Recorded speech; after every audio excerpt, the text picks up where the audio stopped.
उपनिषदि रताः ये साधकाः सन्ति तेषां मध्ये सरस्वतीं नमस्कृत्य भारतं भारतीं तथा अभिवाद्य जनान् सर्वान् स्वल्प वक्तुं स्थितोम्यहम्। पूज्य प्रदीप्तानंद सरस्वतीजी गुरुजीने प्रणाम करूँ છું અને આપ સૌને પ્રણામ, સુબોધાનંદજી સહિત જે મહાપુરુષો છે અને સર્વ સાધકોને પ્રણામ. મેં સ્વામીજીને પરમ દિવસે પૂછ્યું હતું કે શેના ઉપર અત્યારે ઉપનિષદમાં ચાલે, તો કે ઈશાવાસ્ય ઉપનિષદ. એમનો કંઈ 9મો 10મો કંઈક મંત્ર, કેટલામો મંત્ર હતો? અંધતમ 12મો અંધતમ પ્રવિશંતિ એ તત્વ ભૂય એટલે 11-12 એમણે કીધું કે ઈશાવાસ્ય ઉપનિષદ ચાલે છે. તો મને તો ખૂબ આનંદ આવ્યો કે ઈશાવાસ્ય ઉપનિષદનું પારાયણ અહીંયા થાય છે. ઘણા બધા સમય પહેલાં એક વખત સાંદીપનીમાં મારે જવાનું થયું અને સાંદીપનીમાં સાંજનો સમય હતો.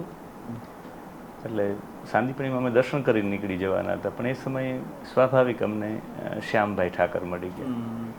એટલે એમણે આગ્રહ કર્યો કે મહાદેવભાઈ એમ છુપાઈને થોડું જવું પડે, રોકાવું પડે, આરતીનો સમય છે, આરતી કરીને જાવ. તો પછી અમે આરતી કરી. આરતી પૂર્ણ થઈ તો ભાઈશ્રી પણ હતા, તો આપણા શિક્ષણ સચિવ ત્યાં હાજર હતા. તો ભાઈશ્રી કીધું કે એક અમારે ઉપનિષદનું રોજ પારાયણ હોય છે, આજે તું મહાદેવમાં ઉપસ્થિત રહે અને તું કંઈ બોલ. ત્યારે પણ ઈશાવાસ્ય ઉપનિષદ ચાલતું હતું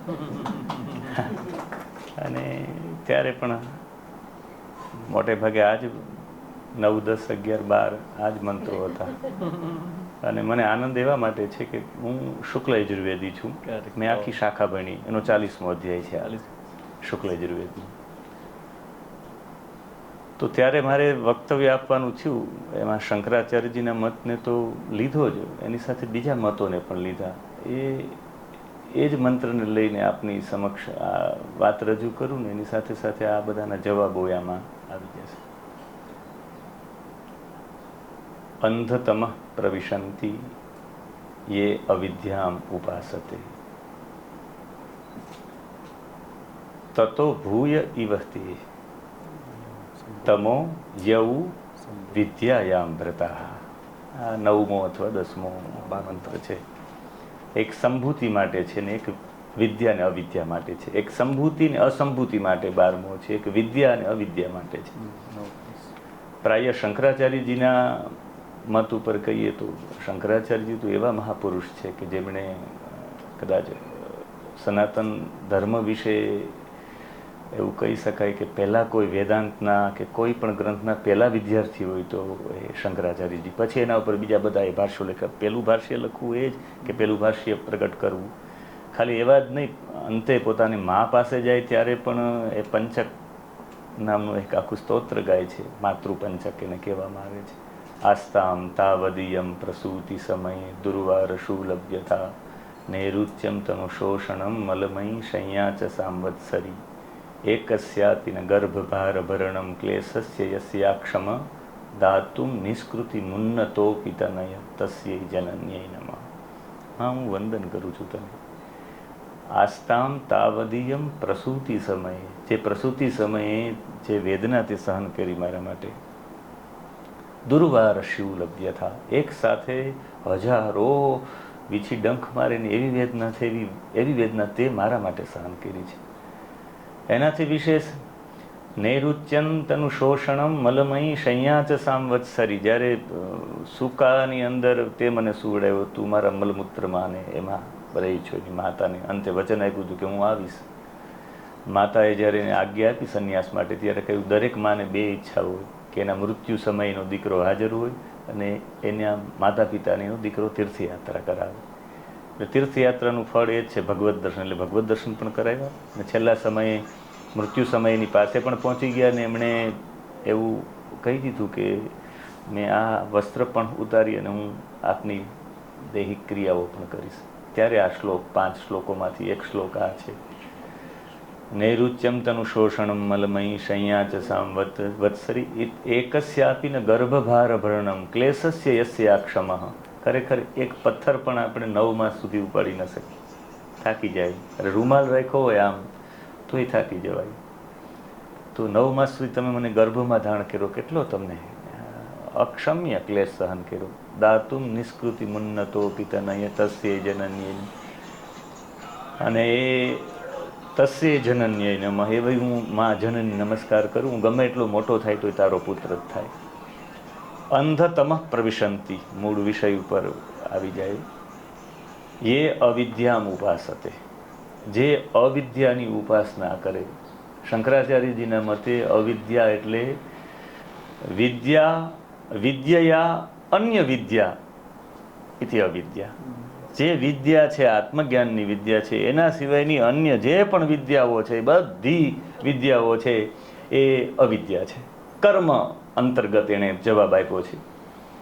પણ ત્યારે મને એવું થયું કે હું એના થોડા બીજા પણ અર્થ કરું.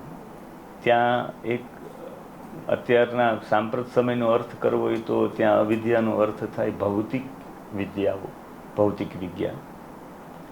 જે વ્યક્તિ ભૌતિક વિજ્ઞાનમાં જ પડ્યો રહે છે એ ઘોર અંધકારમાં પ્રવેશ કરે છે. આ ભૌતિક જગત સાથે જેટલા આપણે જોડાયેલા છો એ ઘોર અંધકારમાં છે. અને પછી એના પછી એનું જે પદ છે એ થોડુંક આમ જોવા જઈએ તો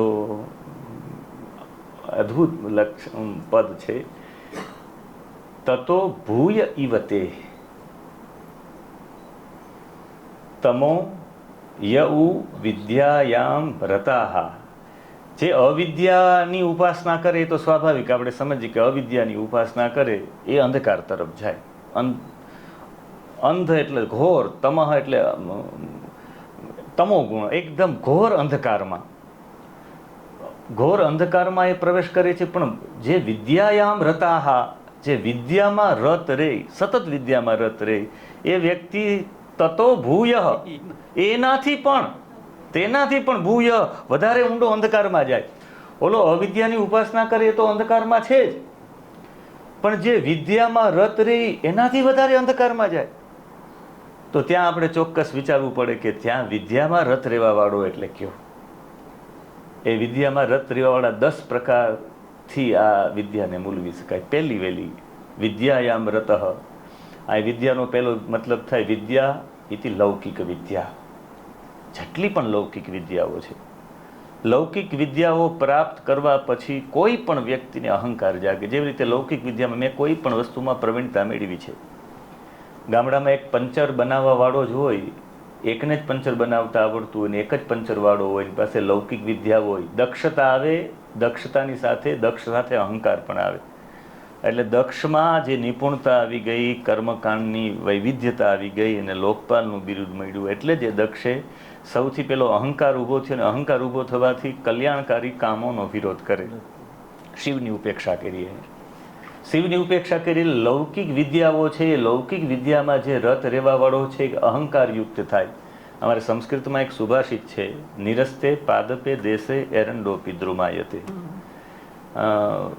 ઉજળા વનમાં એરંડો પ્રધાન, એનો મતલબ થાય જ્યાં કોઈ વૃક્ષ જ ન હોય ત્યાં એરંડાના વૃક્ષને બધું શ્રેષ્ઠ માનવામાં આવે. જ્યાં કોઈ પાસે કંઈ જાણકારી જ ન હોય ત્યારે એને એ વ્યક્તિને શ્રેષ્ઠ માનવામાં આવે કે ના ના આની પાસે બધી નિપુણતા છે. ને જ્યારે તમને કોઈ નિપુણ કહેવા માંડે, તમને દક્ષ કહેવા માંડે, ત્યારે તમારી અધ્યાત્મ યાત્રા ત્યાં રોકાઈ જાય. ત્યાં તમારી અધ્યાત્મની જ યાત્રા નહીં, તમારી આગળની યાત્રા પણ રોકાઈ જાય. તમે નવું સંશોધન કરતા થાવ. કોઈ પણ મહાપુરુષ એના શિષ્યનું કે એનું હિત ઈચ્છવાવાળા વ્યક્તિની પ્રશંસા એની સામે નહીં કરે. જો પ્રશંસા કરી દેશે તો કે હું જેને સન્માન કરું છું એ મને ખૂબ આદરપૂર્વક બોલાવે છે, મને ખૂબ સન્માન આપે છે, તો એની આગળની વિદ્યાની યાત્રા રોકાઈ જાય. ને આ તો અનેક શાસ્ત્રમ બહવશ્ચ વિઘ્ના, અનેક શાસ્ત્રો છે, આ તો આનો પાર જ આવી શકે એમ નથી. તમે કોઈ એક ગ્રંથને કે કોઈ એક ડિગ્રીને તમે પ્રાપ્ત કરી હોય, તમારે એવું ક્યારેય નહીં સમજવાનું કે આ બધું પ્રાપ્ત થઈ ગયું. ને ક્યારેય એક શબ્દાનામ અનેક અર્થાહ, એક શબ્દના અનેક અર્થો થાય. તમે વિદ્યા એટલે ફલી વિદ્યાને અવિદ્યાનો મતલબ કોઈ એક બાબતે જ ન લઈ શકો. એકનો કોઈનો મત હોય ચોક્કસ. હમણાં જ ઢોલ શુદ્ર પશુ ગવાર નારી સબ તાડના કે અધિકારી, જે હમણાં ચર્ચા કરવામાં આવી, એમાં પાંચેયના અર્થમાં તાડના શબ્દનો અર્થ પાંચેય જગ્યાએ અલગ અલગ થાય. 21 અર્થ છે તાડનાના. હા, એક અવધી ભાષામાં અર્થ છે, એક સંસ્કૃતમાં છે, એક ખડી બોલીમાં છે. હું યુપીમાં 10 વર્ષ રહ્યો, વારાણસીમાં. મિર્જાપુરી ભાષામાં તાડના એટલે જોવાને કહે. તાંકતે રહીયો, તાડતે રહીયો એટલે જોતા રહેજો તમે બરાબર. એક તાડ લાલને બહવ દોષા તાડને બહવ ગુણાહ. અહીંયા તાડન એટલે મારવું નહીં, પ્રશિક્ષણ. અહીંયા તાડનનો અર્થ થાય પ્રશિક્ષણ. લાલયત 5 વર્ષાણી 10 વર્ષાણી તાડયત. 5 વર્ષ સુધી બાળકનું લાલન કરવું જોઈએ. પછી તાડયત એટલે એને મારવું જોઈએ એમ નહીં, તાડયત એટલે એને પ્રશિક્ષિત કરવું જોઈએ. ઢોલ છે ને, ઢોલમાં તાડનનો અર્થ છે એ મારવું છે. ઢોલને જેટલો પણ તમે મારશો એટલો વધારે વાગશે. તાડનાથ કે અધિકારી ઢોલને મારવો જ જોઈએ. વધારે મારશો તો અહીંયા તાડનનો મતલબ છે મારવો. પછી ઢોલ, પછી શુદ્ર. અહીંયા શુદ્રનો મતલબ એ શંકરાચાર્યજીએ શુચા દ્રવતી ઇતિ શુદ્ર એવી શંકરાચાર્યજી વ્યાખ્યા કરી છે. એનાથી પણ જેની મનોમય સ્થિતિ બહુ નબળી છે એને શુદ્ર કહેવાય. કોઈનું દુઃખ જોઈ અને એને મદદ કરવા માટે જેનું હૃદય દ્રવિત થાય એને શુદ્ર કહેવાય. જે સેવા માટે તત્પર રહે એને શુદ્ર કહેવાય. આવી બધી વ્યાખ્યા છે. ત્યાં શુદ્રનો મતલબ તાડન છે, ત્યાં શુદ્રનો મતલબ છે એવો જે અશિક્ષિત વ્યક્તિ છે, જેની મનોમય સ્થિતિ સારી નથી. અહીંયા તાડનનો મતલબ સ્નેહ થાય છે. એવા તિરસ્કૃત લોકોને, જે તિરસ્કૃત થયેલો હોય એને તમે સ્નેહ જ આપો તો એની મનોમય સ્થિતિ સારી થઈ જાય. મનોમય સ્થિતિ એની જ નબળી હોય કે જેને સ્નેહ ન મળ્યો હોય. અહીંયા તાડનનો મતલબ સ્નેહ છે. ઢોલ, શુદ્ર, પશુ. પશુ છે એ પશુ સાથે, અહીંયા પશુ સાથે તાડનનો મતલબ થાય એની સાથેનો સંપર્ક. મારી પાસે બધાની વ્યુત્પત્તિ છે તાડન શબ્દની, જે ભાષામાં જે જગ્યાએ. આના ઉપર ગયા વખતે મેં કથામાં આનો ઉલ્લેખ કરેલો છે. ગયા વખતે અહીં કથામાં 21 ગ્રંથોમાં, કાદંબરી ગ્રંથમાં, કાદંબરી ગ્રંથમાં તાડનનો અર્થ શું છે, વાચસ્પત્યમમાં શું છે, શબ્દકલ્પદ્રુમમાં શું છે, ખડી બોલીમાં શું છે, ભોજપુરીમાં શું છે, મિર્જાપુરીમાં શું છે, એવા મેં બધા અર્થ કરીને. એટલે અહીંયા હું તમને તાડનનો અર્થ છે સંપર્ક. પશુ સાથે તમારે સંપર્ક રાખવો પડે. જો એની સાથે તમે સંપર્ક ન રાખો તો એ પશુ છે એ તમારા પ્રમાણે કામ નહીં કરે. રોજનો તમારો સંપર્ક, તમે એનો ખાલી પાછળનું પૂંછડું જડશો ને ત્યાં એ જે દિશામાં જવું હોય જશે. એ ખરેખર સંપર્કના અધિકારી. જે પશુઓ સાથે બહુ સંપર્ક નહીં હોય એ પશુ, ઘોડાઓ હોય કે જે પણ હોય, એ સૌથી મારવાવાળા કે કાબૂમાં ન રહેવાવાળા હોય. એટલે ઢોલ, શુદ્ર, પશુ. પછી આવે છે ગવાર. ગવારનો મતલબ અશિક્ષિત એમ નહીં સમજવું, પણ જેને જે વસ્તુમાં ખ્યાલ નથી હોતો. જેવી રીતે મને રસોઈમાં ખ્યાલ નથી પડતો અને હું રસોઈ બનાવતો હોય તો તમારે મારા ઉપર ધ્યાન રાખવું પડે હું કેટલું નિમક નાખું. ત્યાં તાડનનો મતલબ છે જોતું રહેવું. કોઈને કહેતું રહેવું પડે કે ભાઈ આને હું દૂધપાક હલાવવા માટે કહેતો જાઉં, પણ દૂધપાક બેસી ન જાય એના માટે તું જોતો રહેજે, ભલે બોલો હલાવે ફરે. ત્યાં તાડનનો અર્થ છે જોવું. અને અહીંયા છેલ્લે નારી છે, એ નારી છે સંરક્ષણના અર્થમાં તાડન શબ્દ છે. નારી સંરક્ષિત હોવા જોઈએ. જેવી રીતે પિતા દીકરી હોય ત્યારે પિતાના સંરક્ષણમાં હોવા જોઈએ, લગ્ન થાય પછી પતિના સંરક્ષણમાં હોવા જોઈએ, અને એના પછી પુત્રના સંરક્ષણમાં હોવા જોઈએ. આપણે એમ થાય કે એનું સંરક્ષણ શા માટે? જે નારી સૌથી મોટી સંસ્કૃતિના, કોઈ એમ કે નારી ડૉક્ટર નથી બન્યા પણ ડૉક્ટરને ઉત્પન્ન કરનારા નારી છે. કોઈ એમ કે સોલિસિટર નથી બન્યા પણ સોલિસિટરને ઉત્પન્ન કરનારા નારી છે. બધાને ઉત્પન્ન કરનારા નારી છે. તો તમારી મુખ્ય ઘરની અંદર આવકનું જે મુખ્ય સ્થાન હોય, નીતિશાસ્ત્ર એવું કહે કે 6 પ્રકારની વસ્તુઓ સુખ આપનારી છે. અર્થાગમો નિત્યમરોગીતા ચ પ્રિયા ચ ભાર્યા પ્રિયવાદિની ચ વશ્યસ્ય પુત્રોર્થકરી ચ વિદ્યા ષડજીવલોકે સુસુખા નિરાજન. 6 સુખી થવાના જે રસ્તાઓ છે એમાં જે અર્થ આગમન, અર્થનું આગમન થવું. એટલે અર્થ એટલે પૈસાનું જ આગમન થવું એવું નહીં. ધર્મ, અર્થ, કામ અને મોક્ષ 4 પુરુષાર્થ છે. એમાં ધર્મ સાથેનું અર્થ આવે તો જ એને અર્થ કહેવાય, બાકી પૈસા છે. મને ક્યારેક કોઈ છે કે તમે પૈસા કમાવો છો, મેં કીધું પૈસા નહીં, અમારી પાસે અર્થ આવે છે, અમે ધર્મયુક્ત અમારી પાસે આવે છે દ્રવ્ય, એટલે અમારા માટે તો એ અર્થ જ છે. એટલે અમારા માટે એ પુરુષાર્થ છે. ધર્મ સાથેનો અર્થ અમારી પાસે આવે, એટલે ધર્મ સાથેનો અર્થ ધર્મયુક્ત ન્યાયયુક્ત તમારી પાસે દ્રવ્ય આવે તો એને અર્થ કહેવાય. એવું અર્થ આવવું, એ અર્થનું મુખ્ય સ્થાન હોય એના ઉપર તમે કેટલું ધ્યાન રાખો. જે ભારતીય સંસ્કૃતિને જે માં ધ્રુવ આપનારી છે, જે માં રામ આપનારી છે, જે માં કૃષ્ણ આપનારી છે, એટલે તો દેવકી પરમાનંદમ કહ્યું છે. વસુદેવ વસુતમ દેવમ કંસચાણૂર મર્દનમ, દેવકી પરમાનંદમ ને પછી કૃષ્ણમ વંદે જગદગુરુમ. જગદગુરુમ પછી પણ પેલા વંદના કરવામાં વસુદેવમ સુતમ, વસુદેવના પુત્ર. એવા માટે વસુદેવના પુત્ર કે કોઈ પણ પિતાને મહાભારતમાં યક્ષે પૂછવામાં આવ્યું હતું, યક્ષે યુધિષ્ઠિરને કે પિતાને સૌથી વધારે સુખ ક્યારે પ્રાપ્ત થાય. યુધિષ્ઠિરનો જવાબ હતો કે પહેલી વખત, આદિ પર્વમાં પણ છે, પહેલી વખત એનો બાળક એના હાથમાં આવે ને પિતાને જે પ્રસન્નતા થાય એવી ક્યારેય ન થાય. એટલે મોટો પુત્ર પહેલું બાળક જે પિતાને પ્રિય હોય એટલું કોઈને પ્રિય હોય. એટલે પિતાનું મૃત્યુ થાય ત્યારે એ પહેલો બાળક એના માટેનું વિધિ વિધાન કરે, એ એને પ્રિય હોય એટલે. અને સૌથી નાનું બાળક માને પ્રિય હોય એટલે એની પાછળ માની પાછળ એ વિધાન કરે. કોઈ એમ કે વચ્ચેના બાળકને કંઈ કરવાનું નહીં. પ્રિય વ્યક્તિ છે એ પ્રિય વ્યક્તિ ઓલાની આસક્તિ છોડાવવા માટે હોય છે. પ્રિય વ્યક્તિએ કરવું જોઈએ. એ એને પિંડ આપીને કહે કે સ એ સહ પ્રેત મયા પિંડ ઇદંતે નમમ. આ પ્રેત છે, જેને ઓલો પુત્ર માનતો હોય એની સાથે ઓલો સંબંધ કાપી નાખે એને પ્રેત તરીકે ઉચ્ચારે એટલે ઓલાની આસક્તિ આના પ્રત્યે છૂટી જાય. આસક્તિ છૂટે એવા તરંગો હળવા થાય ને હળવા તરંગો છે એ આકાશમાં ઊંચા જાય ને ઊંચા જાય તો એ ક્રાઇટેરિયામાં આવે તો એ તરંગોનું બિંદુ બને, બિંદુ જલમાં આવે, એ જલ નીચે પડે, એનાથી ધાન્ય થાય, ધાન્ય પેટમાં જાય, એમાંથી રુધિર બને, રુધિરમાંથી રેતસ બને, રેતસમાંથી જન્મ મળે. આ પ્રક્રિયા કરાવવા માટે આસક્તિ વિનાના તરંગો હળવા હોય, આસક્તિ ઓછી કરવા માટે આ પરંપરા છે. અને જે આ શ્રેષ્ઠતાની વાત આવી ને, બરુનો અર્થ અહીંયા શ્રેષ્ઠત્વનો અર્થ છે. જ્યાં શ્રેષ્ઠત્વની વાત આવી છે ત્યાં બરુ શબ્દનો પ્રયોગ થયો છે. અહીંયા જ્યારે એ પોતે નિત્ય અર્થનું આગમન થવું, એવું અર્થનું આગમન થતું હોય જે આખી સંસ્કૃતિને ઊભી કરતી હોય, એવી નારી સંરક્ષિત ન હોય તો શું થાય. અને ખાસ કરીને સુશીલો માતૃપુણ્યેન પિતૃપુણ્યેન ચાતુર્ય દાતૃત્વમ વંશપુણ્યેન આત્મપુણ્યેન ભાગ્યવાન. આ શ્લોક છે. ક્યારેક કોઈ વ્યક્તિ ચરિત્રવાન થાય ને તો સમજવાનું કે એની માનું પુણ્ય છે. સુશીલો માતૃપુણ્ય, માના પુણ્યથી દીકરો ચરિત્રવાન થાય. માં જેટલા ચરિત્રના ઊંચા એટલો દીકરો એનાથી ઊંચો. તમે કોઈ પણ બાળકને જોવો ને વધારે ચરિત્રવાળો તમે જોવો તો ચોક્કસ એના મૂળમાં તમે જોવો તો તમને ખ્યાલ આવશે કે એની માં. શિવાજીને જોવો તો તમારે જીજાબાઈને યાદ કરવા જ પડે, ચરિત્ર એનાથી નિર્માણ થાય. તમે પરશુરામજીને જોવો તો તમારે રેણુકાજીને યાદ કરવા જ પડે.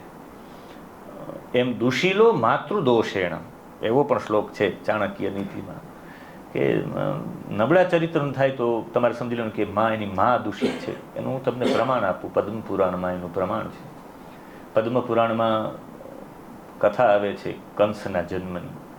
પદ્મ પુરાણમાં પ્રશ્ન પૂછવામાં આવે કે કંસ ઉગ્રસેન એટલો બધો સારો વ્યક્તિ જેની પાછળ 14 મીંડા લાગે એને નીલ કહેવાય સંસ્કૃતમાં. નીલ એટલે 14 મીંડા લાગે એટલા લોકો ઉગ્રસેનને પ્રેમ કરતા હતા.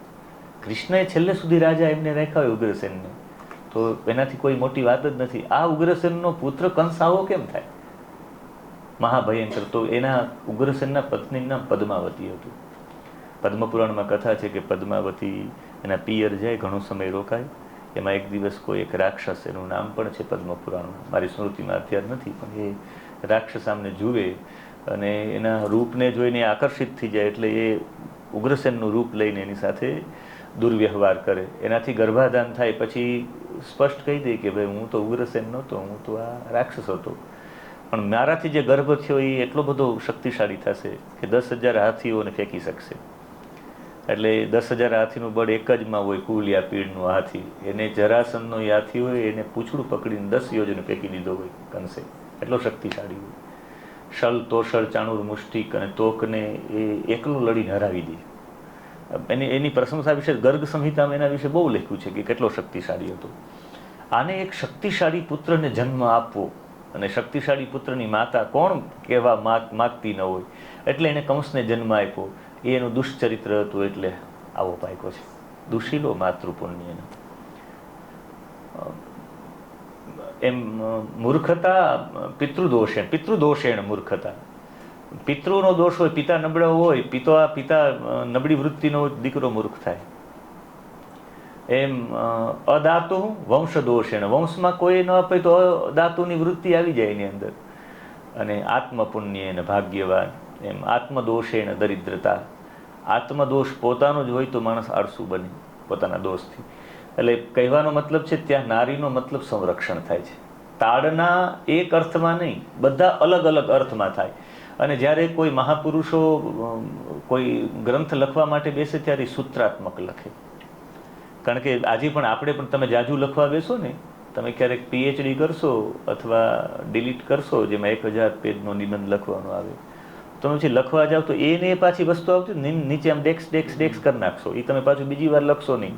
ગોવિંદ હરે હરે છેલ્લે આવતું હોય તો પાછું બીજી લાઈનમાં ગોવિંદ હરે હરે આવે તો એ લખો નહીં, તમે આમાં 2 લાઈનો જ કરી નાખો, આમ સામે 2 લીટા ડેક્સ કરી નાખો.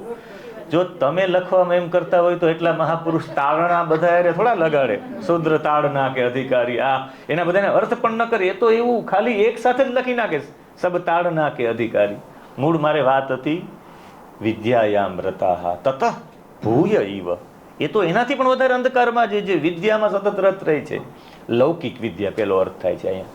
લૌકિક વિદ્યામાં તમે જેટલી લૌકિક વિદ્યાઓ પ્રાપ્ત કરશો, જેટલી પણ લૌકિક વિદ્યાઓ, એ ટોટલી લૌકિક વિદ્યા તમને અહંકાર આપશે. ને અહંકારમાં તમને એમ થાય કે મારાથી યદા કિંચિજ્ઞોહમ દ્વિપૈવ મદાંધ સમભવ, કે હું મારાથી મોટો કોઈ છે. યદા કિંચિત બુદ્ધજન સકાશા દવગતમ તદા મૂર્ખોસ્મિતિ દ્વિપૈવ મદાંધ સમભવ.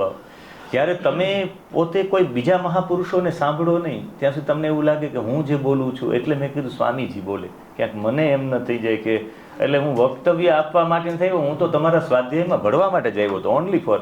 મને એમ થાય કે તમે કેવલ્ય ઉપનિષદનો પાઠ કર્યો તો મને એમાં ઘણા બધા મંત્રો મારા સ્મરણમાં આવ્યા. મેં મોટાભાગના બધા ઉપનિષદો ઉપર મેં વક્તવ્યો આપ્યા છે. યુટ્યુબમાં છે કઠોપનિષદ, કેનોપનિષદ. હમણાં જ પૂજ્ય કનકેશ્વરી માતાજીને ત્યાં કેનોપનિષદ ઉપર હતું. શંકરાચાર્યના બધા ગ્રંથો ઉપર સારસ્વત સમારોહ દર વખતે કનકેશ્વરી માતાજી કરે છે. તો એ કનકેશ્વરી માતાજીએ આ વખતે શંકરાચાર્યના બધા ગ્રંથો ઉપર આપ્યું.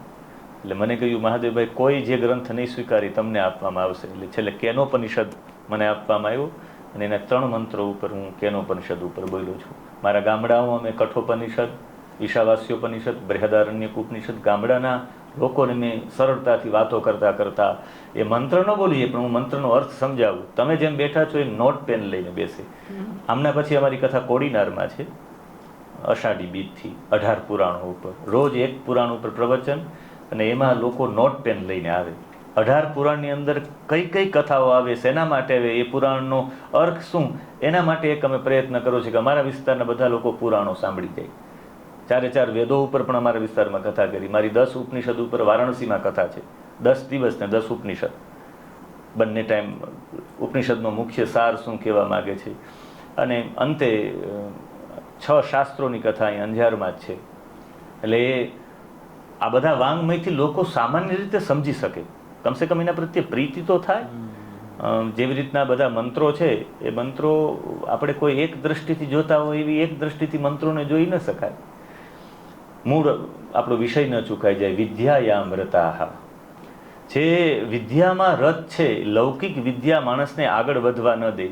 તમે જ્યારે યદા કિંચિજ્ઞોહમ બુધજન સકાશા દવગતમ તદા મૂર્ખોસ્મિતિ જ્વરૈવ મદો મે વ્યપગત. જ્યારે કોઈક તમે બૌદ્ધિક વ્યક્તિ પાસે જાઓ ત્યારે તમને ખબર પડે કે હું તો કાંઈ નથી. એટલે એવો અહંકાર, તમે જો તમારા જ વિસ્તારમાં રહેશો ને ત્યાં બીજો કોઈ જાણનાર નથી તો તમને અહંકાર આવશે ને. એ અહંકાર, એ તમે વિદ્યામાં તમે માસ્ટર છો પણ એ વિદ્યાથી આગળ નહીં વધી શકો, એ તમારાથી પણ મોટો અંધકાર. જીવનમાં બીજું કંઈ જાણી જ ન શકો. કાઠિયાવાડમાં કહેવત છે, દીકરો અને દોકડો બે ફરતા ભલા. દીકરાને પણ ફરતો મૂકી દો એટલે એ ફરતો ઘણું બધું જ્ઞાન મેળવી છે. દોકડો એટલે રૂપિયા પણ તમે તમારી તિજોરીમાં રાખશો તો વધશે નહીં, એ તો તમારે બજારમાં વેપારમાં મૂકવા પડશે. તો વિદ્યાયામ રતા હૈ, એનાથી વધારે અંધકાર નહીં. ઓલો જે અવિદ્યાની ઉપાસના કરે એ તો ઠીક છે, અવિદ્યાની ઉપાસના કરે તો એનાથી પણ વધારે અંધકારમાં આમાં ને આમાં પડ્યો છે. અહંકાર માણસને ગમે એટલો ઊંચો ચડેલો હોય એને પછાડી દે. અહંકાર વિનાશ કરે. એક બીજો વિદ્યાનો અર્થ યોગ વિદ્યા. જે યોગ વિદ્યામાં જ હમણાં જ આંતરરાષ્ટ્રીય યોગ દિવસ ગયો, જે યોગ વિદ્યામાં જ રત રહે એ પણ વધારે પડતા અંધકારમાં જાય. તો આપણે એમ થાય કે એ કેવી રીતે?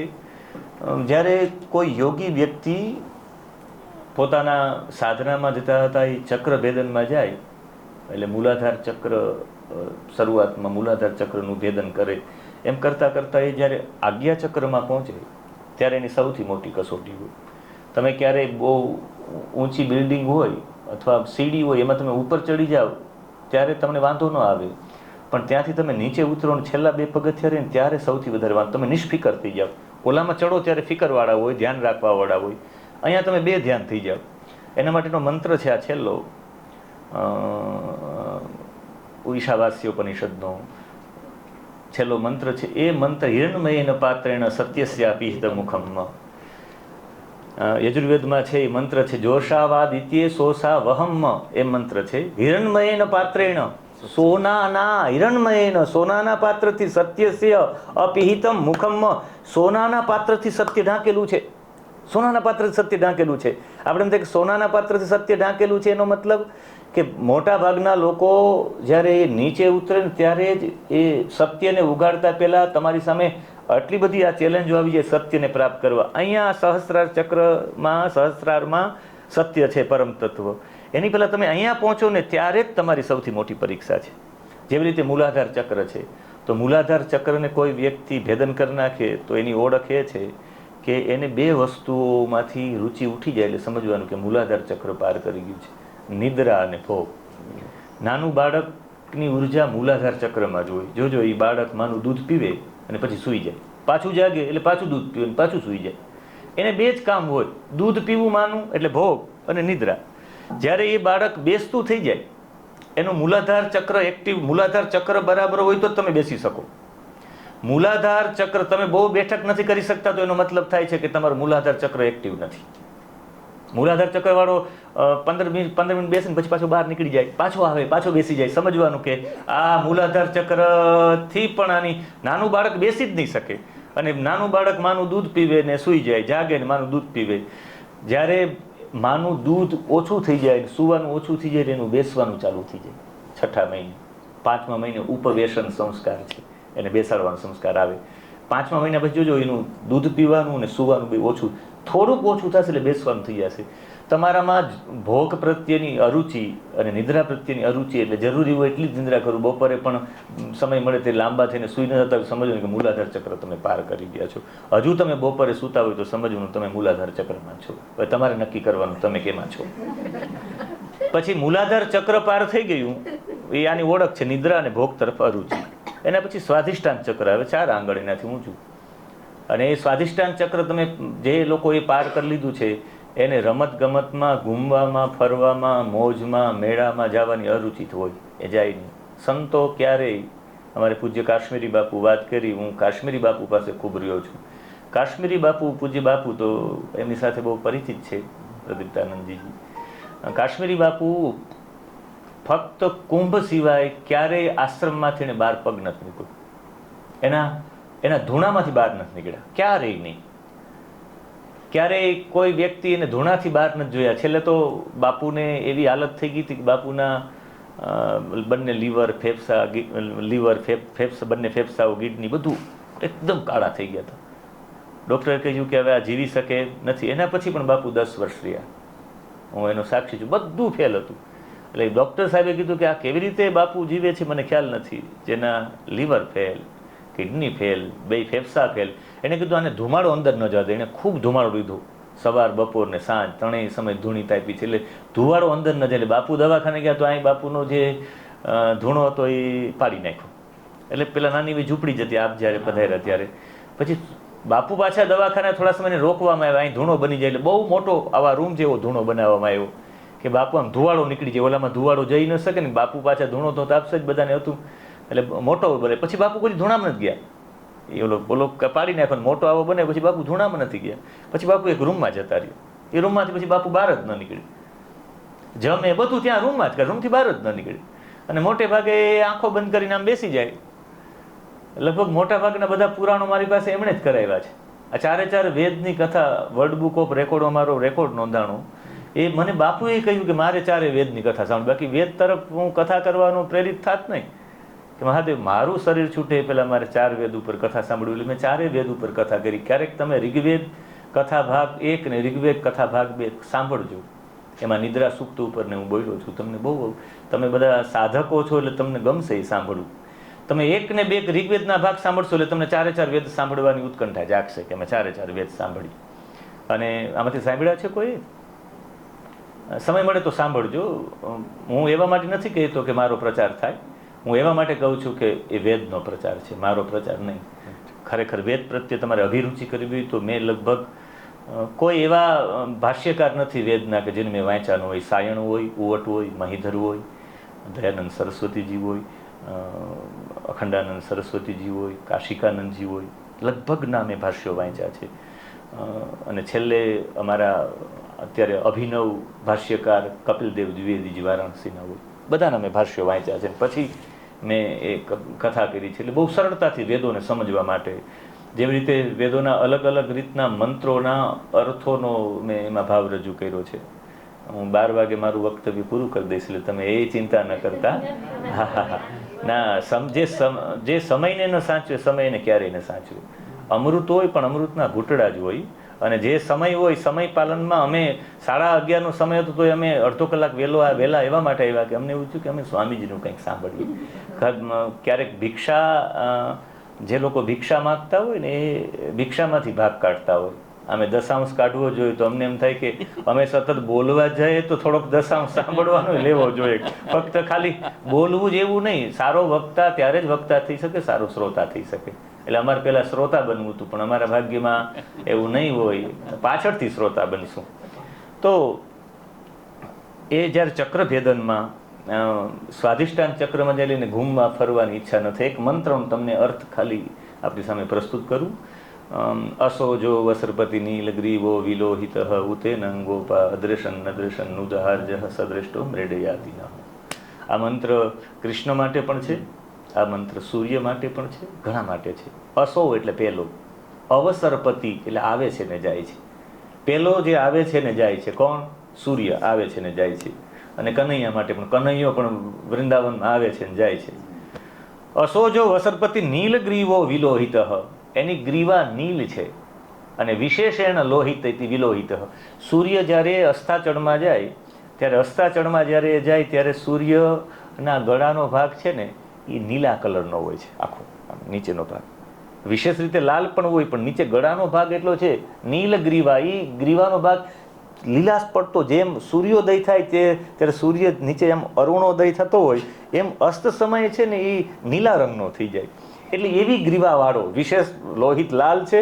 પણ એવો સૂર્ય. અને ભગવાન જ્યારે આખો દિવસ ગાયો ચરાવીને આવે ને ત્યારે ભગવાન ગાયો ચરાવવા ગયા હોય ત્યારે ભગવાન બધાના પગ દબાવે, બધાને હવા નાખે, ભગવાન બધાની સાથે અવાજ કરે, કૂદકાઓ લગાવે, બધા સાથે કુસ્તી કરે. એટલે એટલા બધા થાકી ગયા હોય ને મોટે ભાગે ભગવાન બધાની સેવા કરતા. એટલે જેનો ચહેરો આખો લાલ થયો છે છતાં પણ અંદરથી એ કૃષ્ણ છે, એ કૃષ્ણ સતત કંઈક ગાતા રહે. અને ગાવાવાળો જેનો કંઠ છે એ પણ લીલો છે. એમ એવા લીલા કંઠવાળા કૃષ્ણ, એને ઉતેનંગ ગોપા. ઉત એટલે વળી, એનમ એટલે એ તે એટલે સૂર્ય. કોઈ સૂર્યને, કોઈ અહીંયા કૃષ્ણને બે રીતે તમે અર્થ કરી શકો. ઉતેનંગ ગોપાહા, ગોપાહા એટલે ગોવાળિયાઓ. ગોવાળિયાઓ એ કૃષ્ણને જોઈને કે ઓહો આપણો માલિક એટલો બધો પ્રસન્ન છે, તો એ કૃષ્ણને જોઈને પ્રસન્ન થઈ જાય. અદ્રેશન એને જુએ છે. ઉતેનંગ ગોપા અદ્રેશન નદ્રેશન ઉદહાર્ય. ઉદક એટલે પાણી, પાણીના હારવાળી પનિહારીઓ. પનિહારીઓ પણ પાણી ભરવા જાય ત્યારે કૃષ્ણને જોઈએ ત્યારે આનંદ થાય. ઓહો કૃષ્ણ આખો દિવસ જંગલમાં રહ્યા અને આવી રીતે આવે તો એ પ્રસન્ન, એને જોઈને પ્રસન્ન થઈ જાય. સદ્રષ્ટો મૃડયાતિ ન. એવા જોવાવાળા કૃષ્ણ અમને સુખી કરો. અને અહીંયા સૂર્ય માટે છે. સૂર્યને પણ જ્યારે પનિહારીઓ પાણી ભરીને આવતી હોય એનો છેલ્લો ફેરો એ જ હોય. સૂર્યને જોઈ કે અસ્તાચળમાં જાય એ છેલ્લો ફેરો. જ્યારે એ સૂર્યને જોઈને આવતી હોય ત્યારે એ પનિહારીના છેલ્લા ફેરામાં એનું ચિત્ર જોજો, એકદમ વિચિત્ર હશે, એકદમ પ્રસન્ન હશે. અને ગોપા, ગોવાળિયાઓ પાસે પણ ઘડિયાળ હતી ને એ પણ પાછો ગાયોને વાળીને જતું. જે સૂર્ય અસ્તાચળમાં જાય એ લીલા કલરના સૂર્યને જોઈને જાય. લીલો કલર સૌથી શ્રેષ્ઠ કહેવામાં આવ્યો છે. ગ્રીન કલરને જોવાથી, એટલે ડૉક્ટરો હોસ્પિટલમાં ઓપરેશન કરવા જાય ત્યારે લીલા કપડાં પહેરીને જાય. લીલા રંગને જોવાથી તમને એક સમય તત્કાલ સ્ફૂર્તિ આવી જાય છે. એટલે તો ચોમાસામાં તમે જોજો ચારે તરફ લીલું લીલું જોવું તો તમે એકદમ તાજગીનો અનુભવ કરશો. એટલે જ મને એવું લાગે કે આપણા લાઇટ જે મોટી મોટી સિટીઓ હોય ને એમાં ગ્રીન લાઇટ ને લાલ લાઇટ ને ગાડીઓને રોકવા માટે જવા માટે ને એમાં ગ્રીન સિગ્નલમાં જ જવાનું કીધું છે. એનો મતલબ તમે પ્રસન્નતાપૂર્વક જાઓ, અને ઓલા ડેન્જર ઝોનમાં રોકવાનું કહી દે કે તમે રોકાઈ જાઓ લાલમાં. એટલે કદાચ આવા રંગો રાખવામાં આવ્યા હશે. એક ક્રેમો રંગની એક આખી થેરપી છે. અમારા જામનગરમાં એક બહુ મોટું હોસ્પિટલ છે. કયા રંગ કયા શરીરમાં પધરાવવામાં આવે, હું એના ડિટેલમાં નહીં ઉતરું, પણ આપને ચોક્કસ એટલું કહીશ કે રંગોથી એવું થાય, તમારા ઘરમાં તમારું ઘર હોય વાસ્તુશાસ્ત્ર પ્રમાણે તમારા ઘરના દરવાજામાં પૂર્વ અને પશ્ચિમ દિશામાં બંનેમાં દરવાજા હોય. મકાન પૂર્વ અને પશ્ચિમ દિશાનું જોવું જોઈએ. અને એમાં કદાચ પશ્ચિમ દિશામાં તમારો દરવાજો ન હોય તો કાંઈ નહીં, પશ્ચિમ દિશામાં બારી ચોક્કસ હોવી જોઈએ. એ બારીમાંથી સૂર્યનો પ્રકાશ ઘરના મધ્ય ભાગમાં પડે અને મધ્ય ભાગથી એના બધા કિરણો, લીલા કલરના કિરણો ઘરમાં જતા હોય તો એ ઘરમાં એક પણ આળસુ વ્યક્તિ ન રહે. તમારા ઘરમાં તમારો દીકરો 9 વાગે જાગતો હોય તો સમજી લેવાનું કે તમારા ઘરમાં પશ્ચિમ દિશામાં બારી નથી. બહુ સરળ વાત. પશ્ચિમ દિશામાંથી સૂર્યનો પ્રકાશ ન મળતો હોય તો તમારા ઘરમાં લોકો આળસુ બને અને બને, એમાં કોઈ શંકાને સ્થાન નથી. આ મંત્રના આવા સાંદર્ભિક અર્થો પણ છે.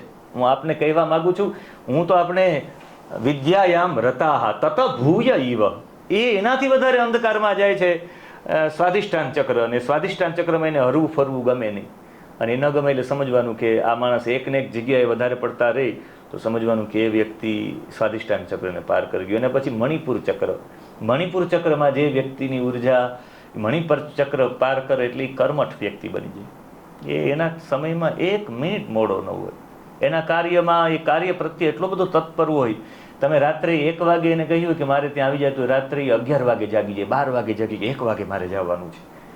કર્મઠ વ્યક્તિ છે એ મણિપુર ચક્રને પાર કરેલા હોય એવા વ્યક્તિ કર્મઠ વ્યક્તિ હોય. એનાથી આગળ અનાહત ચક્ર. અનાહત ચક્રમાં જેની ઉર્જા પહોંચેલી હોય, જેની ચેતના પહોંચેલી હોય, અનાહત ચક્ર જેને પાર કરી લીધું હોય એ સર્જક હોય. મોટા મોટા કહાનીકાર, ચિત્રકારો, જે કોઈ નવું સર્જન કરનારા લોકો છે એ લોકો બધા અનાહત ચક્ર પાર કરેલા હોય. ત્યારે જ એનું આવું નવું સર્જન નીકળે. એની વાણીમાં સંવેદનાઓ હોય છે.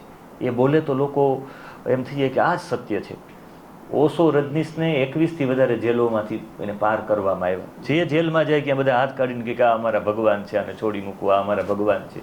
એ બોલે એટલે સંવેદનાઓ છૂટે. જો તમારી દ્રઢતા ન હોય, તમને એવું લાગે કે આની જ વાત સત્ય છે.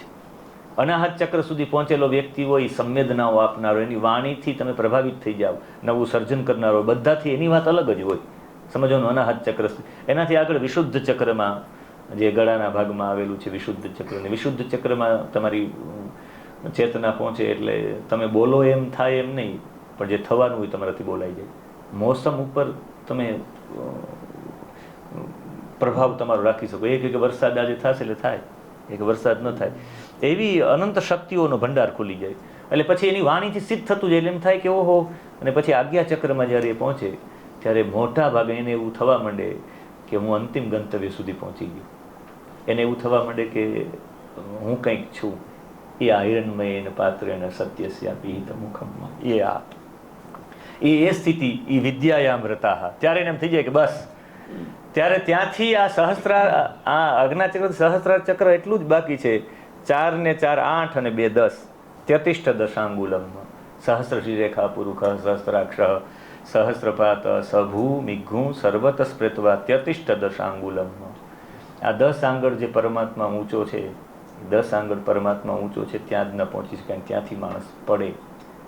આ વિદ્યામાં રત છે એ વ્યક્તિનું આવું થાય. એક વિદ્યાયામ રત એ અધ્યાત્મ વિદ્યામાં. આ છેલ્લો જવાબ કદાચ તમને નહીં ગમે, પણ મારે કહેવો જરૂરી છે. કદાચ સ્વામીજીને પણ નહીં ગમે, પણ છતાં પણ હું એવા માટે કહીશ કે અત્યારના સાંપ્રત સમય માટે આપણા બધા માટે જરૂરી છે. એવા માટે જરૂરી છે. હું અધ્યાત્મમાં તમે ઊંચી ટોંચાએ પહોંચ્યા હોય એવા સુબોધાનંદજીને સ્વામીજી માટે વાત નથી, આપણા બધા માટે વાત છે. અહીંયા યે અવિદ્યામ ઉપાસતે, ત્યાં ભૌતિક વિદ્યા છે. જે ભૌતિક વિદ્યાની ઉપાસના કરે, એમાં એને ફોલો કરે, ભૌતિક વિજ્ઞાનને ફોલો કરે, એ ભૌતિક વિજ્ઞાન એને અંધકારમાં લઈ જાય, એ તો સ્વાભાવિક જ છે. જે અધ્યાત્મ વિજ્ઞાનને સ્વીકારતું નથી એનું જીવન અંધકારમાં જ જવાનું છે. પણ વિદ્યાયામ રતઃ, જે અધ્યાત્મ વિદ્યામાં જ રત રહે છે ને ભૌતિક વિજ્ઞાનને સ્વીકારતો નથી. જેવી રીતે તમે એમ કહો કે ભાઈ અહમ બ્રહ્માસ્મિ, મારે કંઈ દવા લેવાની જરૂર નથી, તાવ આવે દવા લેવી જ પડે, એ ભૌતિક વિજ્ઞાનને સ્વીકાર કરવો જ પડે, એમાં કંઈ ચાલે નહીં. તમે એમ કહેશો કે હું કૈવલ્ય ઉપનિષદનો પાઠ કરી લઈશ તો મારે જમવાની જરૂરિયાત નથી, આ છે ભૌતિક પંચભૌતિક શરીર, તો એ સ્વાભાવિક તમારે લેવું જ પડે. તમે ભૌતિક વિજ્ઞાનનો સ્વીકાર નહીં કરો ને ખાલી અધ્યાત્મ વિજ્ઞાનમાં રત રહેશો તો પણ તત ભૂય ઈવા, છતાં એનાથી પણ અંધકારમાં જશો. એટલે આગળનો જે મંત્ર છે એમાં જે અવિદ્યા અને વિદ્યા બંનેને જાણનારો છે, આગળના મંત્રમાં છે, એ ખરે અમૃતમ અશ્નુતે, એ અમૃતની પ્રાપ્તિ કરે છે. 11મો કે 12મો કોઈ મંત્ર છે. અવિદ્યામ તીર્તવા, જે આમાંથી તરીને જાય છે એ અમૃતમ અશ્નુતે, એ અમૃતની પ્રાપ્તિ. એટલે આ જગતમાં અવિદ્યા અને વિદ્યા બંનેને જાણે, એટલે ભૌતિક વિજ્ઞાનને અને અધ્યાત્મ વિજ્ઞાન બંનેને જે જાણે અને એ જાણી અને પછી વિદ્યાયામ રતઃ રહે તો વાંધો નથી. બાકી ઓલાનો ત્યાગ કરીને આનો જ સ્વીકાર કરો એવું જરૂરી નથી. એટલે બંનેને જાણવા જોઈએ. એટલે અંધતમ પ્રવિશંતિ યે અવિદ્યામ ઉપાસતે તતો ભૂય ઇવ તે તમો ય ઉ વિદ્યાયામ રતાઃ.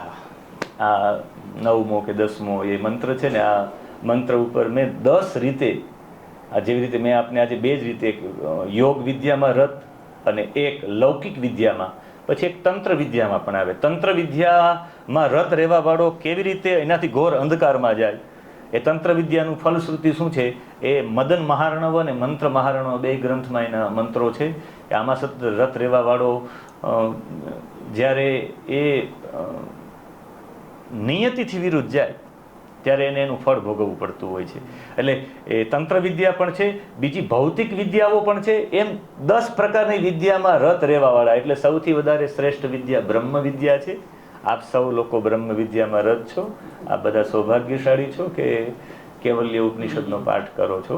અને હું એવું વિચારું કે આપને એ કૈવલ્ય પ્રાપ્ત થાય એવી સદભાવના સાથે ઓમ સહના ભવતુ સહનો ભુનક્તુ સહ વીર્યં કરવાવહે તેજસ્વિનાવધીતમસ્તુ મા વિદ્વિષાવહે. આ એવા માટે બોલવામાં આવે છે કે અધ્યાત્મ વિદ્યા અથવા આ અધ્યાત્મ જ્યારે તમે આ અધ્યયન કરવા માટે બેસો ત્યારે ચોક્કસ આવા બધા વિઘ્નો આવે. એ વિઘ્નોને દૂર કરવા માટે આ ઉપનિષદનું પારાયણનો એક પણ ઉપનિષદ એવું નથી જેમાં આ પ્રાર્થના ન હોય, જેમાં આ શાંતિ મંત્ર ન હોય. કારણ કે એની અંદર ગુરુ અને શિષ્યની વચ્ચે એવો આ અધ્યાત્મ વિદ્યામાં એટલા બધા વિઘ્નો છે.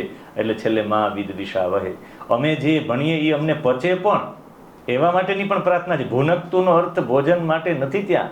ભુનકતુ એટલે અમે જે અધ્યાત્મ વિદ્યા જેની આપ લે કરી એ અમને પચે, ભુનકતુ. પછી એ અમને બલિષ્ઠ બને અને અધિતમ જે ભણેલું છે એ ભણેલું છે એ છેલ્લે સુધી રહે અમારા જીવનમાં, એ તેજસ્વી રહે. એવી ભાવના સાથે આપ સૌને પ્રણામ. અને આજના આ સંદર્ભે મને 2 શબ્દો આપના સમક્ષ પ્રસ્તુત કરવા માંડ્યા, હું મારું સૌભાગ્ય સમજુ છું. ઓમ શાંતિ શાંતિ શાંતિ. We are lucky. આપણે બધા લકી છીએ કે આપણી કચ્છની ધરા પર આવા વિદ્વાન મહાપુરુષોના આશીર્વાદ તમારા બધા ઉપર શબ્દરૂપી શક્તિપાત સતત થતો રહે છે. એ બહુ આનંદના સમાચાર છે. અને આપણા કેન્દ્રની જ્યારે પણ સ્થાપના થઈ ત્યારથી અમારા ભગવાનના ચરણોમાં અમારી એવી નિષ્કામ પ્રાર્થના રહી છે કે જે પણ કોઈ મહાપુરુષ અમારા કચ્છમાં આવે એ જરૂરથી અમારા કેન્દ્રમાં આવે. કારણ કે આ કેન્દ્રની અંદર જે ભણનારો વર્ગ છે એ માનવું છે કે બહુ ડેપ્થમાં જનારો વર્ગ છે. તો એને બધો લાભ અહીંયા બેઠા એ લોકોને મળે. કારણ કે તમે લોકો ઉપનિષદ વિદ્યા ભણો છો જે અંતિમ છે. એમાં હમણાં વાત કરી આચાર્યશ્રીએ કે ભાઈ ઉપનિષદ છે બ્રહ્મ વિદ્યા એ છેલ્લી વિદ્યા છે. અને તમે છેલ્લી વિદ્યા 18 વર્ષથી ભણો છો. લાસ્ટ 18 years 18 વર્ષથી આપણા કેન્દ્રમાં આ વિદ્યાની ઉપાસના આપણે કરીએ છીએ. અને એના માટે તમે બધા એવા નસીબવંત છો કે આવા મહાપુરુષોને સાંભળવા મળે, એની પાસે બેસવા મળે. કારણ કે આ સહેલું નથી વિદ્યાની અંદર આટલું બધું વિદ્યાઓને પ્રાપ્ત કરવી. આપણો એક સૌથી મોટો પ્રોબ્લેમ છે કે આપણને બધા જ સાચા લાગે. That is human mind. આ હ્યુમન માઇન્ડમાંથી કોક રેર પર્સનાલિટી છે કે જે બધાનું બરાબર પરીક્ષણ કરી શકે અને તારવી શકે કે આ બરાબર છે ને આ બરાબર રાખો સાઈડમાં. એ વિવેક બધા પાસે ન હોય એટલે એમને જે કર્યું છે ને એ બધા ન કરી શકે. કારણ કે એ જે વિદ્યા તમે ભણવા જાઓ કે જે તમે શાસ્ત્રોનું જ્ઞાન લેવા જાઓ ને તમને સાચું જ લાગે, એટલે પછી બીજું ભણો એટલે એ તમને સાચું લાગે, પછી આ સાચું લાગે અને છેલ્લી સ્થિતિ તમારે કેવી થઈ જાય? આ બધું જ સાચું છે પણ સાચું શું છે? આવા કન્ફ્યુઝન છે સામાન્ય વ્યક્તિના માઇન્ડ સાથે ઘટના ઘટિત થતી હોય. પણ અમુક એવા ટિપિકલ ઈશ્વરની કૃપા પ્રસાદ, મહાદેવની કૃપા પ્રસાદવાળા વ્યક્તિત્વ હોય જે બધામાંથી બધું જાણી લે અને બધાનો એસન્સ ગ્રહણ કરી લે. એટલે એમનું જે જીવન જે રહ્યું છે એ બધા માટે એ ઇન્સ્પાયરિંગ કરનારું છે, પણ કોપી પેસ્ટ નહીં થાય. એમણે જે કર્યું છે કે જે કરી રહ્યા છે કે એ બધું જાણવા માટે આપણને બહુ પ્રેરણા આપે. પણ આટલા બધા શાસ્ત્રોનું અધ્યયન કરવું, અધ્યયન કર્યા પછી એના પર બોલવું અને ઇન્સ્ટન્ટ બોલવું. વક્તા માટે કેવું હોય કે પહેલાં તેને ટોપિક દેવામાં આવે ને તો થોડુંક એનું બેકગ્રાઉન્ડ ચાલુ થઈ જાય. ડૉક્ટર પાસે ગયા મેં, આયુર્વેદના ડૉક્ટર પાસે, તો એને કીધું હતું કે હું સામેજીને લઈને આવું છું, કે સામેજીનમાં તકલીફ છે કે નસકોરી ફૂટી છે તો લઈને આવું છું. એટલે ડૉક્ટરે કહીને સીધું મારી સાથે 1 કલાક સત્સંગ કર્યો સરસ મજાનો. કઈ દવા શું કામ કરે નહીં કરે, એ કે તમે જ્યારે મને ખબર પડે કે તમે આવવાના છો ત્યારથી મને ખબર છે કે મારે તમને કઈ દવા દેવાની છે. કારણ કે મને ખબર છે કે તમે આવવાનો, તમને શું પ્રોબ્લેમ છે એમ. એટલે તમને ખબર હોય અને ટ્રીટમેન્ટ કરાવવાની હોય દવા તમે તૈયાર રાખો. પણ ઇન્સ્ટન્ટ તમે જાઓ અને ભાઈશ્રી જેવા મહાપુરુષ બેઠા હોય ને એ એમ કે હવે તમારે ઈશાવાસ્ય ઉપનિષદ, એટલે બધા ઉપનિષદમાં અમારું આ અંતિમ ઉપનિષદ છે ઈશાવાસ્ય. કારણ કે અમારી પરંપરામાં અમે જે બધા ભણીએ છીએ ને એમાં આને ટચ ન કરે ઝડપથી. ઇટ્સ અ ટેકનિકલનો મતલબ એવો છે કે તેમાં શબ્દો જે છે એ શબ્દોના પર્ટિક્યુલર અર્થ છે. જો એ અર્થ ખબર ન હોય તો એ શબ્દ તમને બીજા 10 અર્થ દેખાડશે. હવે 10 અર્થમાંથી કયો અર્થ કરવો ને એ બહુ અઘરું કામ છે. એટલે અમારી પરંપરામાં કેવું કરીએ કે અમે એક શંકરાચાર્ય ભગવાનના પગ પકડીએ અને આદિ જગતગુરુ શંકરાચાર્ય જે ભગવાન છે અમારા માટે તો ભગવાન જ છે. તો એને જે અર્થ કર્યો છે એ અર્થ સાથે જે જાય છે એ પ્રમાણે એમને 10 ઉપનિષદના અર્થ કર્યા છે, એને ભગવદ્ ગીતા પર અર્થ કર્યા છે, એને બ્રહ્મસૂત્રો પર અર્થ કર્યા છે.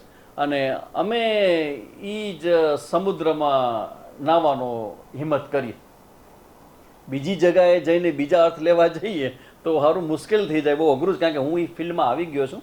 કારણ કે ફિલોસોફી ડિપાર્ટમેન્ટમાં જ્યારે હતો 5 વર્ષ માટે, એટલે 3 વર્ષ BA કર્યું, પછી 2 વર્ષ MA કર્યું, પછી 2 વર્ષ ભણાવ્યું, 7 વર્ષ સુધી ફિલોસોફી એરિયામાં હું ફર્યો. અને ત્યારે મેં બધું જોયું કે બુદ્ધિના વિદ્વત્તાનો એવડો મોટો વિસ્તાર છે. અને એકવાર મેં એક ભૂલ કરી અમારા આચાર્યને પૂછવાની, અમારા જે પ્રોફેસર હોય એને કોલેજમાં જ પૂછ્યું એને. શંકર આમ કહે છે, રામાનુજાચાર્ય આમ કહે છે અને બધું ભણાવ્યું. ને છેલ્લે મેં sir S I have one question કે યસ, તમે શું માનો છો? મને કે shut up, don't ask this like this. તમે શેને માનો છો એમ, તમારું જીવન કોને સમર્પિત છે? આવું નહીં પૂછવાનું હોય કે આપણો વિષય જ નથી. આપણો વિષય છે બધા વિષયને જાણવાનો, પણ હું કોને માનું છું કે હું કોને ફોલો કરું છું એ તમારે આ ડિપાર્ટમેન્ટમાં જો રહેવું હોય તો કદી માનવું નહીં, પૂછવું નહીં, અને કદી તમારે કહેવું પણ નહીં કોને માનું છું. તોય સર સાચું કહો ને, એ કે હું મારા ઘરવાળાનું માનું છું. ડિફરન્ટ. કારણ કે જેટલી બુદ્ધિ એટલા દર્શન.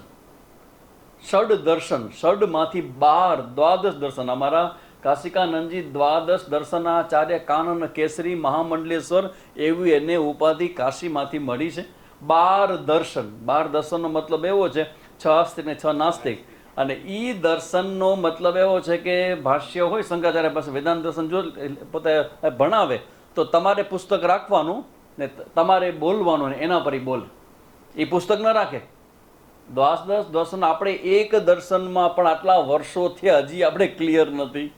અને એ વ્યક્તિ 12 દર્શનના આચાર્ય, અને એમાં આચાર્ય એવા કે તમને જ્યાંથી જે પૂછવું હોય, જેમ આપણે ગમે ત્યારે પૂછીએ, ધડાક કરતા પુરાણનો જવાબ, ઉપનિષદનો પુરાણ કે વેદનો છે એની પાસે આન્સર હોય, કારણ કે એમને અધ્યયન કરેલું છે. અને કાશી જેવી નગરીમાં, એટલે આ બધું બહુ વિશેષતાનું ભરપૂર છે. એટલે મને એવું લાગે કે એમના ઉપર ભગવાનની આ વિશેષ કૃપા છે. અમારા આચાર્ય અમને કહેતા, પૂજ્ય સ્વામીજી, જે પણ કોઈ વ્યક્તિ, જે પણ કોઈ વિદ્યામાં, જે પણ કોઈ જ્ઞાનમાં એ નિમગ્ન હોય ને, એને હંમેશા તમારે સાત્વિક વ્યક્તિ તરીકે જુઓ. પછી જ્ઞાન કોઈ પણ હોય, એનીથિંગ, ઇવન સાયન્સના પ્રોફેસર પણ કેમ ન હોય, પણ એક વિષયમાં જેને માસ્ટરી મેળવવી હોય એ જ વ્યક્તિ મેળવી શકે જેને વિદ્યા પ્રત્યે રસ હોય. કારણ કે સૌથી પહેલાં અવિદ્યા અને વિદ્યાને રચો તો બહુ ટેકનિકલ છે, પણ પહેલી વસ્તુ છે કે તમને વિદ્યામાં રસ છે કે ખાલી રીલ્સ જ જોવા જ તમારે? રીલ્સ એટલે શું? આ 30-30 સેકન્ડ જે આવે છે ને, એ જ આપણને છાપું વાંચવાનો પણ કંટાળો આવે કે કોણ વાંચે, બેઠે બેઠું સંભળાવી દો તો એ વસ્તુ આખી જુદી છે. એટલે વિદ્યામાં કોઈ રસ પડે ને, એમાં તમે માસ્ટરી મેળવો. મતલબ એમ કે ઈશ્વરની, માતા પિતાની, ગુરુજનોની અસીમ કૃપાપાત્ર બને. ત્યારે આ બધા શબ્દો છે ને એ પોતાનું સિક્રેટ છે ને, એનું કેવું હોય શબ્દોનું સિક્રેટ? એ ઓપન સિક્રેટ હોય. ઓપન સિક્રેટ કેવી હોઈ શકે? સિક્રેટ એટલે રહસ્ય, અને ઓપન સિક્રેટ એટલે રહસ્ય ખુલ્લું હોય. જે છુપાવા જેવું હોય એ ખુલ્લું હોય, એ બહાર હોય. ઓપન સિક્રેટનો મતલબ છે કે તમને શબ્દો દેખાય, પણ એ દરેક શબ્દોનો ટિપિકલ અર્થ હોય ને એ છુપાયેલો હોય. અને એ અર્થને જે બતાવી દે ને એનું નામ સદગુરુ. તમારી પાસે શબ્દો આવે, પણ શબ્દની અંદર એનો આત્મા હોય, અને એ ઓપન ન હોય. શબ્દો ઓપન હોય. કોઈ અમારા સ્વામીજીને પૂછે કે સ્વામીજી આ ઉપનિષદનો મતલબ શું થાય? વોટ ઇઝ ઉપનિષદ? ઉપનિષદનો મતલબ શું થાય? ઉપનિષદ એટલે રહસ્ય વિદ્યા. ઉપનિષદ, સદલ ધ્રુવ, શબ્દનો મતલબ થાય આપણા જીવનમાં જે પણ કંઈ જ્ઞાન માટે આપણે જે બધા પ્રયત્ન કરીએ છીએ, એમાંનું કોઈ નિશ્ચિત જ્ઞાન કોના વિશેનું? આપણા પોતાના સ્વરૂપ વિશેનું. અને એ જ્ઞાન કેવું છે? Open secret. એ છે ખરા? અચ્છા, હું તમને હમણાં જ પૂછું છું, તમને પૂછું, બરાબર ને? હવે આપણે આત્મા છે કે અનાત્મા છીએ? આત્મા છે. આપણે ચેતન છે કે જડ છે? પતી ગયું, થઈ ગયું આત્મજ્ઞાન. ભાઈ ગજબ ગજબ, આત્મજ્ઞાન થઈ ગયું. ચેતન છું ને, આત્મા છું ને, આવું છું ને, તેવું છું ને, આ બધું જ ખબર છે. પણ સ્વામીજી બહુ પ્રોબ્લેમ છે, બહુ પ્રોબ્લેમ છે, ભય બહુ લાગે છે, ચિંતા બહુ થાય છે, દુઃખ બહુ થાય છે, બધા મારું અપમાન કરી નાખે છે, જીવન જીવન આવતો નથી. કેમ? હું આત્મા છું ને. આ જ્ઞાન છે ઓપન, પણ સિક્રેટ વસ્તુ ઢંકાયેલી છે. અને એ કેવી રીતે ઓપન અપ થાય? એના માટે તમારે સગુરુમેવા વિગચ્છેત શ્રોત્રિયમ બ્રહ્મનિષ્ઠમ, એવા આચાર્યો પાસે જવું. સમિત પાણી એની પાસે જવું, એને જે ઉપયોગી હોય એવી વસ્તુ લઈને જવું, એની સેવા કરવી. અને હાલતા હાલતા ન પૂછવું, હે સ્વામીજી અયમ આત્મા બ્રહ્મ એટલે શું? ગાડીમાં જાય છે અને હે સ્વામીજી અહીંયા મને એકવાર 6:30 વાગે સવારે કોઈનો ફોન આવ્યો. હું ત્યારે તો રામકૃષ્ણ કોલોનીમાં, અને અહીંયા મને સવારના 6:30 કોઈક અમદાવાદનો કોઈક ભાઈનો ફોન આવ્યો, છોકરો હતો. મને તો અત્યારમાં કંઈક ઇમરજન્સી કામ હશે, કોઈ ઉપાડવું નહીં, ત્યારે મેં ઉપાડ્યો. મને કે સ્વામીજી એક પ્રશ્ન છે. મેં આ પ્રશ્ન મને બહુ ગમે. શું છે? તો કે અયમ આત્મા બ્રહ્મ એટલે શું? એ કીધું ભાઈ તું અત્યારે રાખી દે, અયમ આત્મા બ્રહ્મ મને ખબર નથી, જેને ખબર એને પૂછજે. હું તો ભાઈ અવિદ્યા વાળો છું, મને કંઈ ખબર ન પડે આમાં, આ મારો વિષય નથી, આ બહુ અઘરો એમ કહીને મૂકી દીધું. એમ ના હાલે. આપણી પાસે એ વિવેક હોય કે ક્યારે પ્રશ્ન કરવો, કેવી રીતે કરવો, કોને કરવો, શું કરવું. એટલે આ વિવેક સાથે જ્યારે ગુરુ ઉપસદન થાય ત્યારે ગુરુ શું કરે? એ પોતાની કરુણાથી એ બોલવાની શરૂઆત કરે. Y should I talk? એક પ્રશ્ન છે કે કોઈ પણ વક્તા શું કામ બોલે? વાય? હું એમ માનું કે તમે અજ્ઞાની છો અને હું તમને જ્ઞાન આપું છું, તો હું જ્ઞાની કે અજ્ઞાની કહેવાઉં? ટેલ મી. હું તમને વક્તવ્ય આપું શેના માટે? તમને જ્ઞાન થાય એના માટે, બરાબર ને? તો હું તમને જ્ઞાન આપું છું, બરાબર ને? ધારો કે હું એમ કહું કે હું જ્ઞાની છું ને તમે અજ્ઞાની છો, આમ માનીને કોઈ વક્તવ્ય આપે તો જે વક્તવ્ય આપે છે જ્ઞાની કહેવાય કે અજ્ઞાની કહેવાય? વ્યવહાર છે કે હું જ્ઞાન તમને આપું છું કે તમે અજ્ઞાની છો, પણ એને જો આપનાર વ્યક્તિ એમ માનીને આપે કે આ બિચારા બધા સંસાર સાગરમાં ડૂબેલા જીવડા, બિચારા દુઃખી જીવડાઓ છે, એનો ઉદ્ધાર કરવા માટે ભગવાને મને મોકલ્યો છે. નો. કારણ કે તમારા હૃદયમાં રહેલું પરમાત્માનું દર્શન જ્યાં સુધી મને ન થાય ત્યાં સુધી હું આચાર્યની ભૂમિકા કેવી રીતે નિભાવી શકું? હું જેને કહું છું એ બ્રહ્મ છે કે અબ્રહ્મ છે? બ્રહ્મ છે.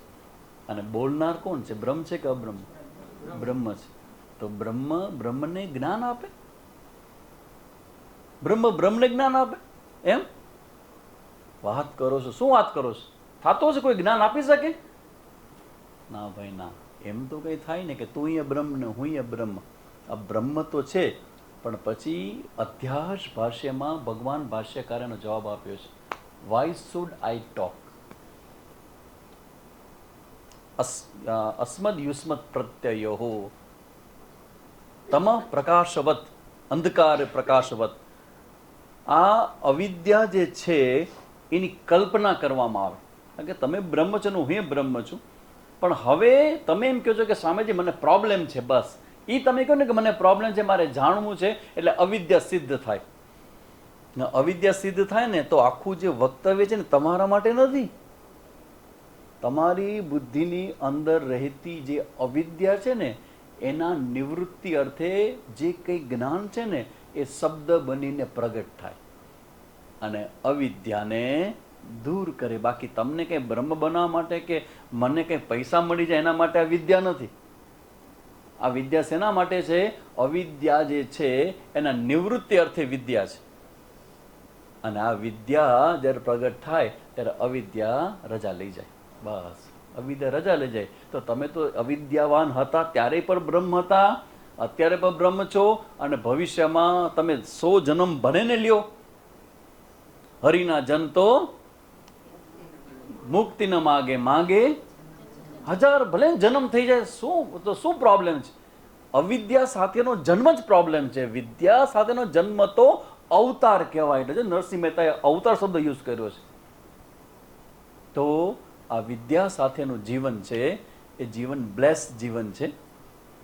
અને એક વાત કહી દઉં કે આ ઉપનિષદ છે ને એનું હેન્ડલિંગ છે ને એના માટે વી નીડ પરંપરા. પરંપરાનો મતલબ છે કે આ શબ્દનો આ અર્થ થાય. નેક્સ્ટ ક્વેશ્ચન, શું કામ આ અર્થ થાય? આ શબ્દનો આવો અર્થ ન થાય, શું કામ ન થાય? કેમ કે જે કંઈ કહેવામાં આવે છે, શ્રુતિમાં કહેતી હોય તો આગળ કંઈક કીધું છે, અત્યારે કંઈક ટોપિક ચાલે છે, આના પછી કંઈક ટોપિક આવવાનો છે. આ બધાનું ઇન્ટરકનેક્શન જ્યારે કરવામાં આવે ત્યારે ખબર પડે કે આ શબ્દનો આવો અર્થ આચાર્ય શું કામ કરે છે. ભગવદ્ ગીતાનું ભાષ્ય આદિ જગદગુરુ શંકરાચાર્ય જ્યારે કરે ત્યારે એની પાસે ઉપનિષદ, બ્રહ્મસૂત્ર અને વેદ આ બધું એના મગજની અંદર બધું ક્લિયર ને ઓપન હોય. એ બધું સામે રાખીને ભગવદ્ ગીતામાં અશોચન અન્વશોચસ્તમ પ્રજ્ઞાવાદન ભાષસે એના પર ભાષ્યકાર જ્યારે ભાષ્ય લખે ને ત્યારે બધા અર્થને ધ્યાનમાં રાખીને એ અર્થ આપે કે આ શબ્દનો અર્થ અહીંયા આવો થાય, જેથી કરીને કોઈ કોન્ટ્રાડિક્શન કે વિરોધાભાસ ન થાય. તો એ શબ્દો તમારી અંદર તમારા આ સત્ય તરફની યાત્રામાં નિમિત્ત બની જાય. આ વિદ્યાની પ્રાપ્તિ પણ વિદ્યા માટે નથી. વિદ્યાની પ્રાપ્તિ શેના માટે છે? બેઝિક પ્રોબ્લેમ આપણો અવિદ્યાનો છે. વિદ્યા પણ અવિદ્યાની નિવૃત્તિ અર્થે છે. પ્રાપ્તસ્ય પ્રાપ્તિ ઇતિ વેદાંત. પ્રાપ્તસ્ય પ્રાપ્તિ બ્રહ્મ રૂપે મારા અસ્તિત્વ હું પૂર્ણ છું એ તો મને પ્રાપ્ત છે જ, પણ આ પ્રાપ્તિની મને અપ્રાપ્તિ છે એવી અવિદ્યામાંથી મારું કન્ક્લુઝન છે એ દૂર કરવા માટે વિદ્યા આવે. અને વિદ્યા કોણ આપે? ઉપનિષદ. અને ઉપનિષદ કેવી વિદ્યા છે? રહસ્ય વિદ્યા. રહસ્ય એટલે કેવું રહસ્ય છે? ઓપન સિક્રેટ જેવું સર્કલ જેવું, ક્યાંથી શરૂ થયું અંતે ક્યાં આવ્યા? This is call Acharya. જે કંઈ કહેવામાં આવે એક પછી બીજામાં બીજામાં ત્રીજામાં અંતે અંતે અંતે કરતા ફરી પાછું જ્યાં શરૂ કર્યું હોય ત્યાં આવીને તમે સમજાવે કે આ ઉપનિષદ છે. એના માટે એક શબ્દ બરાબર ક્લિયર રાખજો. ઉપનિષદ એ પ્રમાણ છે. આ એક આપણા વિદ્વાનોના જગતની અંદર આની ક્લિયરિટી બહુ જોવા નથી મળતી. ઉપનિષદ એ પ્રમાણ છે. પ્રમાણનો મતલબ છે જેમ કે આ મારા હાથમાં શું છે? માઉસ છે. કેવા કલરનું છે? બ્લેક કલરનું. કાળા કલરનું માઉસ છે એવું જ્ઞાન, આ કલરનું જ્ઞાન છે એ તમને કઈ ઇન્દ્રિય દ્વારા થયું? નેત્રેન્દ્રિય, ચક્ષુરેન્દ્રિય, બરાબર. તો આંખ છે એ કલરના જ્ઞાન માટે શું કહેવાય? પ્રમાણ. એમ ઉપનિષદ છે એ આ જે બ્રહ્મ વિદ્યા છે એના માટેનું પ્રમાણ છે. પ્રમાયાહ કરણમ ઇતિ પ્રમાણમ. ભગવાન ભાષ્યકાર આ ઉપનિષદને પ્રમાણ તરીકે ઇન્ટ્રોડ્યુસ કરે છે. અને પ્રમાણ હોય ને ત્યાં પછી કોઈ કર્મ, કોઈ ઉપાસના, કોઈ ક્રિયા એ બધા ઉપર ચોકડી લાગી જાય. કારણ કે પ્રાપ્તિ ઉપર ચોકડી લાગી જાય. પ્રાપ્તિ મીન્સ વોટ? કંઈક ગેઇન કરવું, એના પર ચોકડી લાગે. કારણ કે તમે ઓલરેડી બ્રહ્મ છો, તો હવે પ્રાપ્ત શું કરવાનું છે? તમારે જેમ કે આ ચક્રની વાત કરી તો હું પૂછું તમે બધા કે ચક્રની ધારો કે ભેદન કરો, આ બધું પ્રાપ્ત કરવું, તો ચક્રની જાગૃતિની જરૂર શેના માટે છે?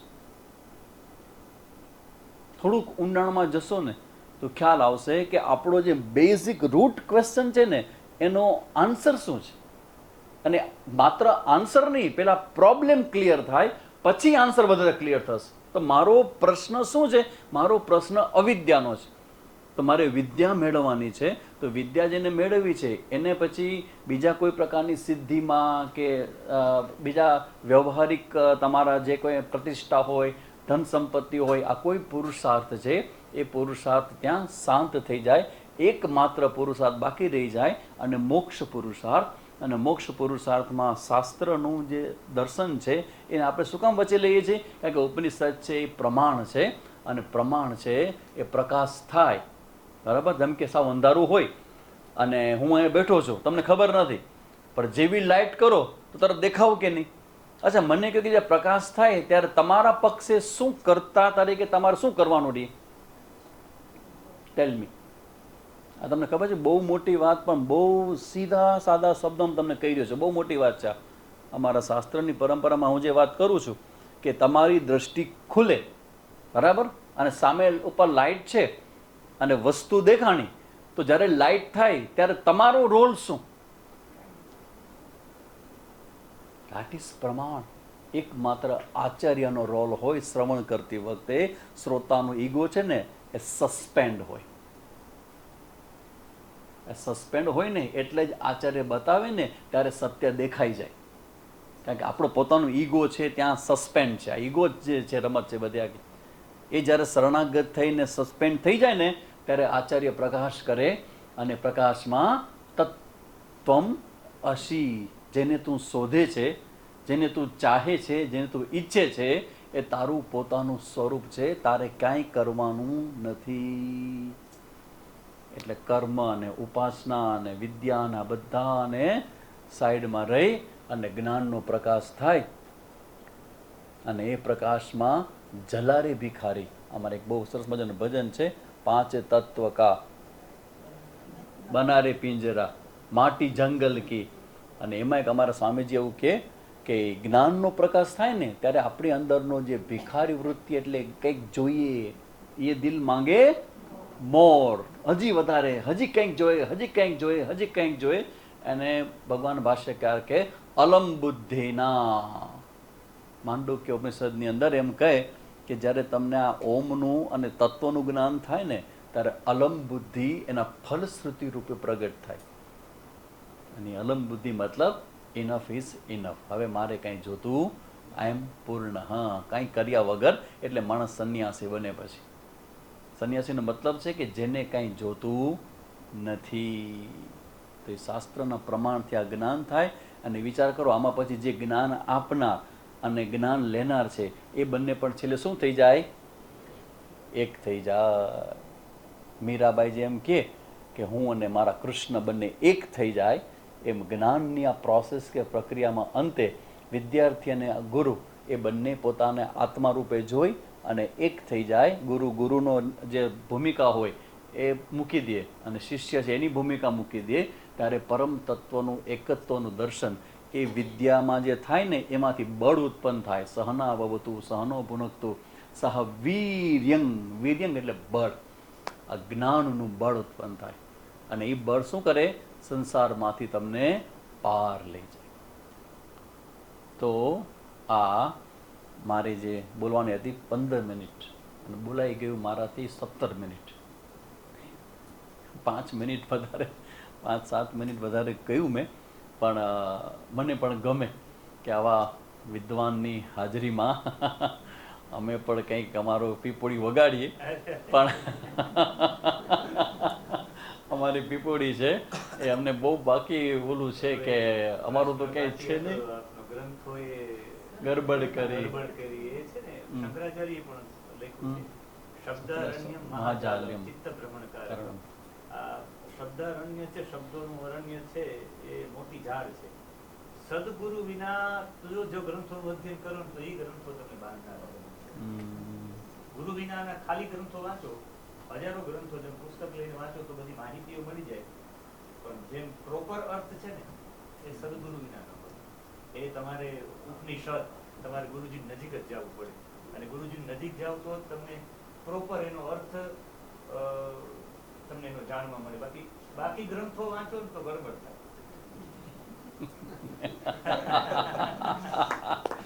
ખૂબ સરસ.